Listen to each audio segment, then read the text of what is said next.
Hi, I'm Bob Pollock from Penn State Extension, and this is Dan Yarnick from Yarnick's Farm and Country Market. Hi. And we're out in the field today. We're going to talk a little bit about vegetables and some of the things, how to grow them, and also some of the problems that we might find when we're growing these crops in our gardens. Here we are at some cabbage. Okay, this is considered a cole crop. And these are cool season crops. Our vegetables are grouped into cool season crops and warm season crops. And so cabbage and broccoli and cauliflower are all considered cole crops. They're in the same family, and they're also cool season crops. So this is one where we can get food, but this is one we want to plant out early as we can get the soil worked in the garden. We want to plant our cabbage. Now this particular cabbage, Dan, do you want to tell us about how you planted this and when you started it? Okay, Bob, this cabbage is an early variety of cabbage, and we go in as early as we can get in the field, sometime in late March, early April here in Pennsylvania. And we put a lot of gardeners, we're using black plastic only for our first plantings because we're trying to push the growth and to get it early for my market so I have the freshest product possible.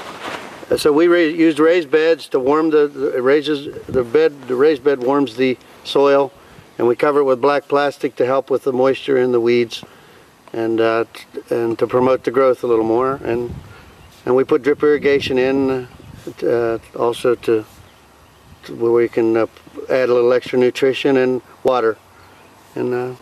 And we cover it again with our tunnel system with the floating row cover and the wire hoop. It keeps the floating row cover off the growing plant, and then if you do get a cool spell or a frost or a freeze, it usually is on the cover, but the cover is not touching the plant, and you have a a little better growth. It doesn't slow the plant down. Also, you don't have to use a floating row cover. You can still go in the garden early.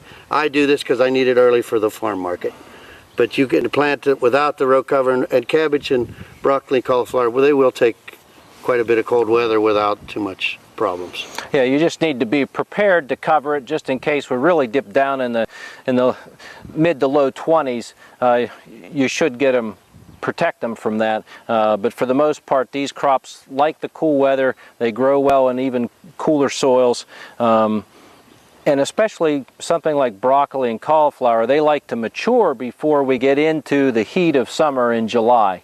So it's important to plant those early, and I think that's one of the things we do in the home garden. We maybe don't get it worked up until the end of May, and then we're trying to plant everything at one time.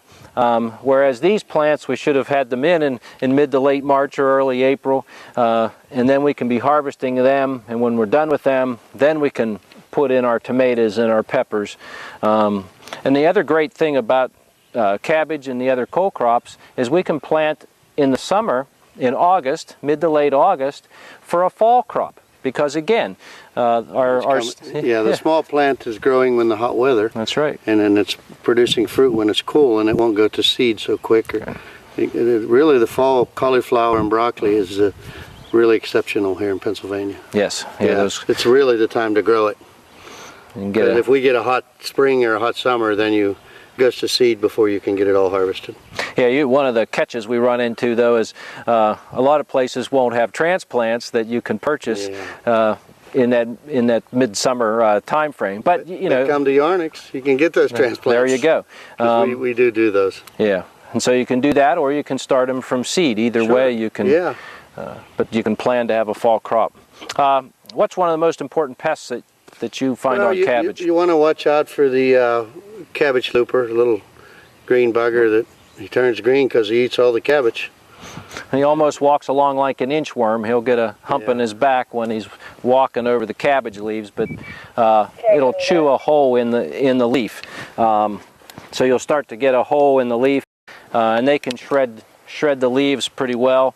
And also, Bob, you want to watch out for the slugs. Yes. Yeah, they really like to eat the cabbage, so that's another pest that is plentiful, especially in cool, damp weather. Yeah.